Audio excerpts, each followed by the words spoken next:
ทุกคนรู้บ่ว่าประเทศลาวของพวกเขานี่มีหมู่บ้านที่อุดมสมบูรณ์ที่อมรอบไปด้วยภูเขา และเต็มไปด้วยแม่น้ำที่อุดมสมบูรณ์ไปด้วยธรรมชาติที่สรรสร้างขึ้นมา และก็ที่นี่ฤดูฝนสามารถเดินทางไปได้ด้วยเรือเท่านั้น และที่สำคัญหมู่บ้านแห่งนี้เต็มไปด้วยทรัพยากรในการดำรงชีวิตของชาวบ้านณที่นี่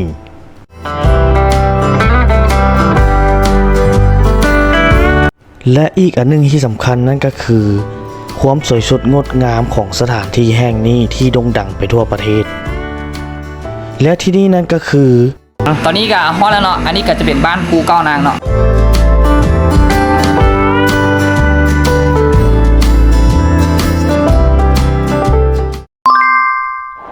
สบายดีเบิดทุกคนเนาะมื้อนี้ก็เป็นอีกทริปหนึ่งที่ค่อยออกเดินทางระหว่างนครหลวงเวียงจันทร์ไปหาดแข่งเวียงจันทร์เนาะสถานที่เขาจะไปก็คือบ้านภูเก้านางซึ่งการเดินทางก็คือไปได้ด้วย3ทางเนาะก็คือ1ก็คือทางเรือเนาะอันที่2ก็คือการใช้รถจักรหรือว่ามอเตอร์ไซค์ขี่ไปได้เนาะผู้ใดที่ว่าเลเวลแข็งๆแน่ก็เดินทางด้วยเท้าย่างไปได้เนาะชิลเกินขับรถได้ชิวการย่างก็ใช้เวลาอยู่ประมาณชั่วโมงหา2ชั่วโมงฮอดเนาะประมาณนี้แหละเจ้าเพราะว่าค่อยขี่รถจักรมานี่ก็ใช้เวลาอยู่ประมาณชั่วโมงนิดๆเนาะอันนี้เป็นหมู่บ้านอย่างเนาะอันนี้เป็นหมู่บ้านภูเก้านางข้างหน้านะตัวนี้ก็น่าจะแม่นคือกันตีนมันเนาะประมาณน้อยเดียวก็ฮอดละแม่นโอ้ธรรมชาติสุดยอดคุณอยู่ต่างแข่งได้เนาะกระต้างแข่งเลยคือที่สุดเลยบรรยากาศการเดินทางก็โคตรที่ว่าโคตรซิวนะสำหรับค่อยเพราะว่าค่อยกับเทพสมควรหนทางที่โคตรเคี้ยวที่สันมากหินที่คู่ค้าปานใดค่อยกับซิวประชาชนที่เพิ่นดำเนินชีวิตหรือว่าใช้ชีวิตในที่นี้ก็คือเพิ่นก็เอาตัวรอดของเพิ่นเนาะเพราะว่ามันห่างไกลจากสังคมภายนอกหลายเพิ่นก็ใช้ด้วยการปลูกมันต้นบ่ว่าจะเป็นมันต้นหรือว่าต้นกล้วยต้นหมักม่วงต้นที่ว่ากินได้แหละเนาะที่ว่าเพิ่นดำเนินใช้ชีวิตได้โรงเรียนของหนูอยู่ไหนอันนี้ก็น่าจะเป็นโรงเรียนเก่าที่เพิ่นเคยนำใช้เนาะเพราะว่าตอนนี้มันก็น่าจะผุพังหลังคามีหยังกันหัวเบิดแล้วเนาะประชาชนเพิ่นก็น่าจะเฮ็ดบ่อนใหม่แล้วเพราะว่าเขาก็บ่ได้เลาะหลายนะตอนนี้ก็มาฮอดสถานที่ที่จอดรถกลางหมู่บ้านเนาะอันนี้แหละที่ค่อยมาฮอดปึ๊บค่อยโคตรภาคภูมิใจเลยเพราะว่าเพิ่นว่ารถที่สามารถนำเข้ามาในหมู่บ้านนี้ได้สามารถจอดได้ทุกบอนที่เป็นเนื้อที่ของประชาชนที่เขาเจ้ากำหนดให้เขาจอดได้เนาะที่รักอีหยังทุกอย่างก็จะบ่มีเลยต้องคุณหวานตัวแล้วมันใส่ผิดเบื้องเบิ่งข้างในมันเป็นสีส้มหวานแท้เลยมันเคยกินเลยคือหมักเบอร์รี่เลยเนาะเดี๋ยวเอาง่ายๆมันเป็นเซอร์รี่ของเอเชียนี่นะต้องชิมแม่เอาอีหลีหวานมากได้ผมกลับบ้าน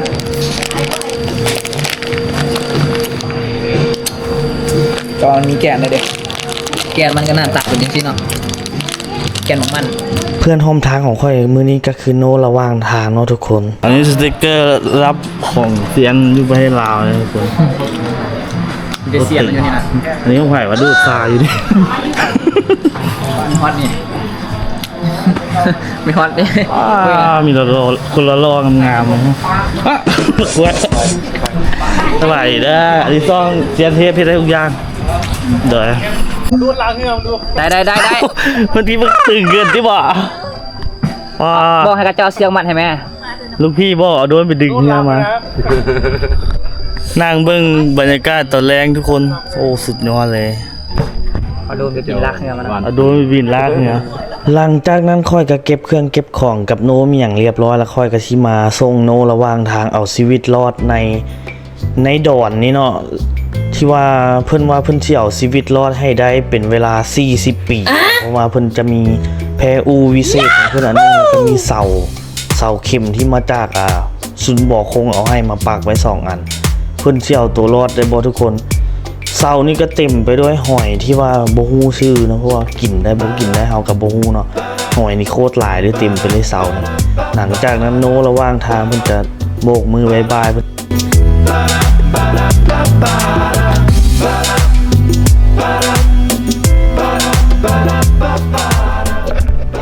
ต่อมาค่อยก็ใช้เวลาว่างในการถ้าเวลาให้มันค่ำเนาะค่อยก็ออกมาเบิ่งว่าแม่น้ำที่มันกว้างใหญ่ไพศาลอยู่หมู่บ้านนี้มันสิมีป่าที่ว่าสามารถหาได้ต้นสวยได้บ่เนาะค่อยก็ลงมาเบิ่งตามสภาพน้ำก็โอ้โหโคตรใสโคตรปิ้งเลยทุกคน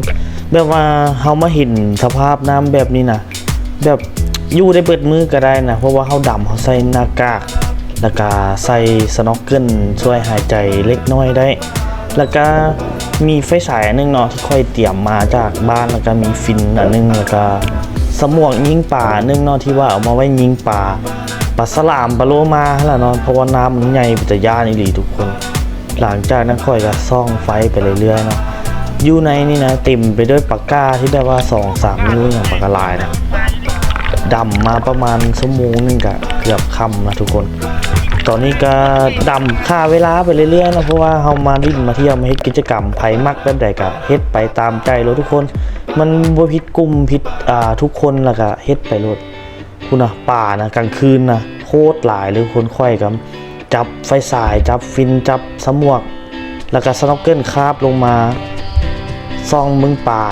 เวลากลางคืนนะโอ้โคตรหลายเลยสะอ่อนเลยนะค่อย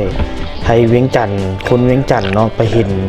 ป่าที่แบบว่าเป็นแหล่งแม่น้ำธรรมชาติอุดมสมบูรณ์ทุกอย่างเลยแม่น้ำแถวนี้ตอนแรงค่ำมานี่ป่าน้อยแบบว่าเขาซ่องไปทางใดก็เห็นนะเห็นฝูงนึงเป็น10เป็น20ป่าก้าป่าอีไทยป่านินป่าข้อก็เห็นเล็กน้อยเนาะเพราะว่าสถานที่นี้เขาเจ้าก็น่าจะหาคือกันเนาะแต่ว่าข้อดีของคนเขตนี้เขาเจ้าหาเพื่อกินหาเพื่อเลี้ยงชีพแท้ๆบ่ได้หาเพื่อไปขายให้แม่ค้าเช้าขายเนาะค่อยก็ลงมาอีกเทื่อนึงเนาะทีแรกว่าจะขึ้นไปแล้วก็ลงมาอีกเพื่อว่าเฮาเจอป่าใหญ่หยังก็สิพอได้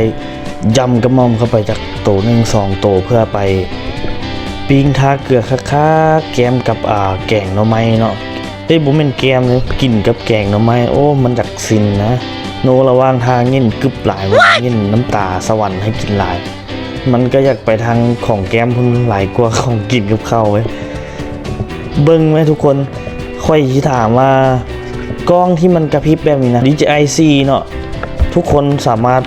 คอมเมนต์บอกค่อยให้เด้อเจ้าเพราะว่ากล้องที่เขาใส่เลยมันกระพริบแบบนี้นะทุกคนสามารถแก้ได้บ่ไผมีความรู้ไผมีวิชาก็มาบอกเซียนเทพให้ค่อยยอมอีหลีผ่านไปอีกบ่ดนเนาะก็เวลาก็ประมาณ 8 โมงทุกคนค่อยก็ขึ้นมาแล้วเพราะว่าฟ้าลมฝนตกพายุโอ้โคตรโหดเลยทุกคนแบบว่าพายุมันก็น้ำมันเป็นคลื่นแบบใหญ่ๆนะทุกคนค่อยก็จำเป็นว่าขึ้นซะเพราะว่าเฮาบ่ได้ซีเรียสเรื่องหาปลามันต้องมีมือมันเข้าเนาะนี่ลมให้ลมมาเลยพอมาเนาะมาทุกคนเกิดเหตุบุคคลขึ้นเนาะน้ำฟองลมบังแหงนะแต่อันนี้เป็น กรอบเนาะดิบไหนไม่นอกกรอบไหน จืดค่ายยังไงก่อนจืดค่ายดิวอันนี้ จืดค่ายอันนี้นะ ทุกคนตอนนี้ไอ้บ๊อบเพิ่นกำลังเฮ็ดขั่วผักให้น้องๆกินนะครับคุณนะมีคนมาช่วยปากกาลายช่วยทายจะบ่ช่วยปลาโคตรอบอุ่นเลยตัวนี้คนเต็มเลยมู้กันแต่คนนี้นี่โบเด็กตอนนี้แหละช่วงเวลาที่แบบอ้าวมันคือโบชั่วเมื่อกี้นี่ไอเพิ่นว่าสิโซสเต็ปเทปแบบผัดผักให้มันไฟบุ้มแบบไหม้ตูบไหม้เฮือนเลยนะแต่ว่าบ่เป็นเว้ยอันนี้ก็เป็นเมนูที่แบบว่าขั่วไข่แบบสไตล์ง่ายๆเนาะแล้วก็มีตำบักหุ่งที่ว่าเพิ่นเกี่ยมมาตะบ้านแล้วมาตำเนาะแล้วก็มีแกงหน่อไม้แซ่บๆเนาะบักหอมเลยแบบ ดำน้ำขึ้นมาหิวข้าวพอดีแล้วก็ไม่เห็นไอ้อ้ายเพิ่นกำลังเฮ็ดอยู่เฮ็ดกินโอ้โหบรรยากาศคึกคืนอบอุ่นแต่ว่าต่างคนต่างบ่ฮู้จักกันเนาะที่ว่ามารวมตัวกันนี่อันผู้ที่ใส่เสื้อดำนี่ก็แม่นชื่อไอ้บ๊อบเด้อทุกคนแล้วเป็นพ่อครัวที่แบบว่าโคตรเซียนเลยผัดผักแบบโคตรแซ่บเลยสุกครึ่งหนึงบ่สุกครึ่งหนึงเนาะตอนนี้โนระหว่างทางก็เตรียมสิไปก๊อกสไตล์เพิ่นแล้วเนาะครับแขกครับคนปฏิสัมพันธ์เว้าม่วนเว้าซื่นนำคนที่รู้จักกันร่วมทริปเนาะโนระหว่างทางก็เป็นคนหนึงนะที่ว่ามีชื่อเสียงอยู่ในประเทศลาวเฮาในวงการแคมปิ้งท่องเที่ยวของประเทศลาวเฮาเนาะ ไม่เจ็ดเดี๋ยวเราบันทึก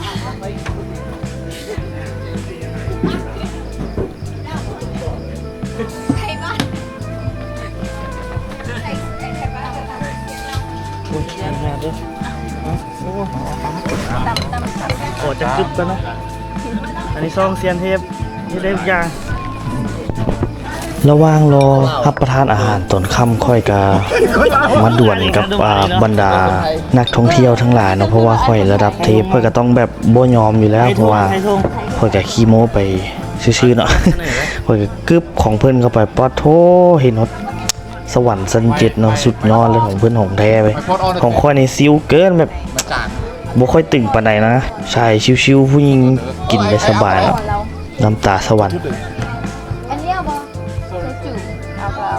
โมเดลฉันลองของเฮาแน่เด้อ ไม่อย่างว่านะ บดเลยลุ่น แกหนาวจะน่าจะเป็นดำน้ำอีก เซฟพื้นที่ เดี๋ยวกึบของเพื่อนกันนะว่าจะเป็นไหนๆของค่อยมันเบาเนาะ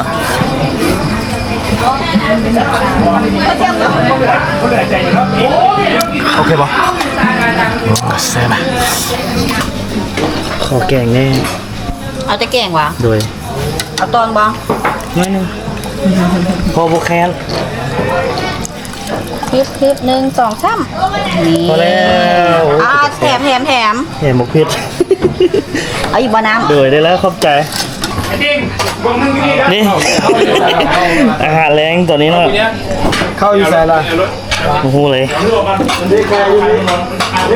ฝีมือการแต่งกลิ่นของเพื่อนนี่บอกไว้เลยว่าสุดยอดเลยแบบว่าพอดีกับการที่เขาไปเที่ยวไปอย่างนั้นนะบ่เผ็ดบ่เค็มบ่นัวการกินแบบนี้ก็จะเซฟตัวเอง เพราะว่าเขาไปแบบนี้มันมักจะเจ็บท้องเจ็บอย่างคันเขากินเผ็ดกินอันนั้นหลายเลยมีแต่กินระดับปานกลางเนาะเพราะว่าเขาไปมันไกลห้องหมอนะทุกคนเพราะว่าเสื้อเขาเจ็บเขาเป็นนี่เสื้อสีออกมารับการศึกษารับการศึกษาอย่างอีกแล้ว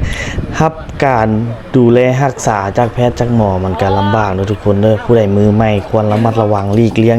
ได้ยิ่งดีที่สุดเพราะว่าตอนนี้ค่อยพากหลายลืมลิ้นก็เริ่มพันกันแล้วลืมแบบว่าเมื่อยนะคอก็เริ่มแหบแล้วทุกคนตอนนี้ก็ขอตัวไปกินข้าวจักบาทกันนะทุกคน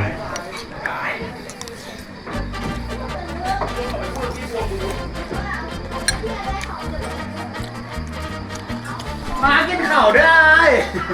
หมาเงาเลยเสียบนี้เลยนี่ เอาที่สบายใจแล้ว กินมาแต่กินแกงขอหลวง อุ้ยมุกนี้มั้ยแมนว่าขวบผัก พาเขาเปิดเขาไม่ได้เปิดนะฮะ นี่ก็พอแล้ววะ ด้วยจะไปเปิดเลยตำเบิร์ดแซ่เขาอยู่หุ่นเบิร์ดละ เอาดิเขาคกเดี่ยวมา บอส คกเดี่ยวกันตัว บอสมาก็ว่าเขาจะกินเบิร์ดนะมัน คน แซ่ ละ บ คกว่ะ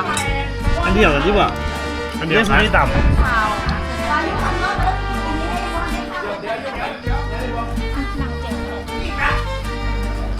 ข้าวผักตัวพอผักไม่หลายอยู่ ำโอ้ผักบ่มีได้อยู่นี่ ผักกะหล่ำนั่นแหละพอผักยิ่งขึ้นกว่าไม่หลาย คันจีเอิ้นกินกับโพดอยู่นี่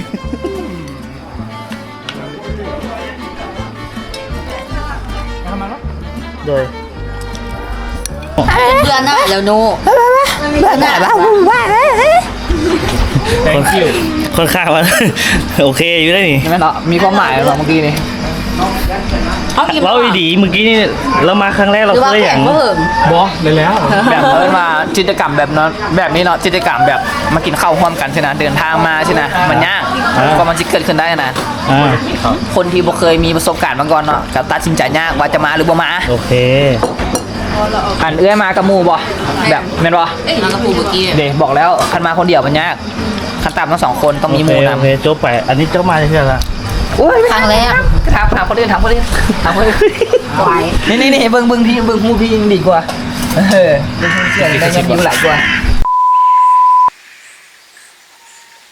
ขอเล่าก่อนว่าบ่น่าเชื่อเลยประเทศลาวจะมีสถานที่ที่สวยงาม อันนี้ก็เป็นครั้งแรกของข้อยที่ได้เดินทางมาภูเก้านางเนาะ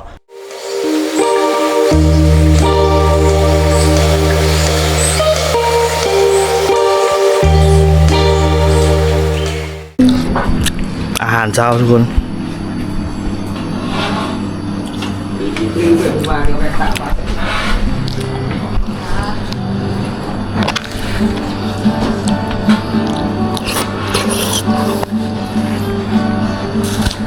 ลงว่าอะไรลง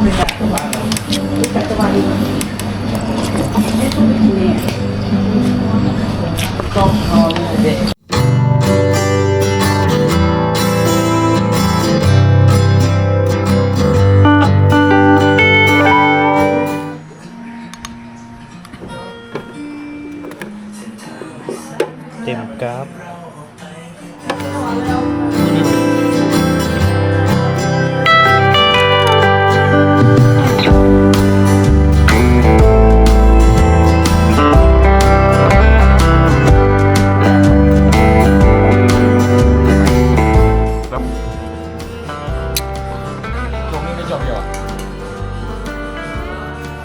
น้ำหัวเพื่อนมา